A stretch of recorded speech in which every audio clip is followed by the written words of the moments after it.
আলিফ সামনে দেখো গৃহপালিত পশু রাস্তার সাইডে আছে ভেড়া, সামনে থেকে একটি ট্রাক আসতেছে।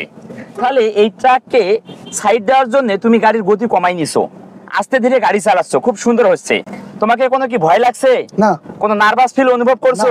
আলিফ সংকীর্ণ রাস্তায় যখন তুমি সামনে থেকে দেখবে যে বড় ট্রাক বা বাস তোমার গাড়িকে ক্রসিং করবে, তখন গাড়ির গতি কমাইতে হবে, গাড়ির গিয়ার কমাইতে হবে, আস্তে ধীরে গাড়ি চালাইতে হবে। তুমি তো এগুলো জানো, জানো না? হ্যাঁ ভাইয়া জানি।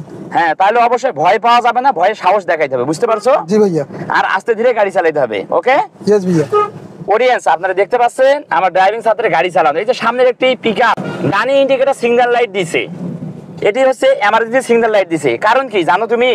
কারণ বলতেছে যে তোমার গাড়িটি তুমি চাপাই নিয়ে গাড়ি চালাও, সামনের পিকআপ থেকে যাওয়ার সুযোগ দাও, বুঝতে পারছো? হ্যাঁ ভাইয়া। তাহলে অবশ্যই সামনের গাড়ি যখনই ডানি ইন্ডিকেটর সিগন্যাল থাকবে তখনই কি সেই গাড়িকে কি সাইড দিবে, তোমার গাড়ি যতটুকু বাম দিকে চাপাই নেওয়া যায় ততটুকু বাম দিকে চাপাবে, সেই গাড়িকে যাওয়ার অগ্রাধিকার দিবে, বুঝতে পারছো? হ্যাঁ ভাইয়া। গাইস আপনারা দেখতে পাচ্ছেন আমার ড্রাইভিং ছাত্রের গাড়ি চালানো।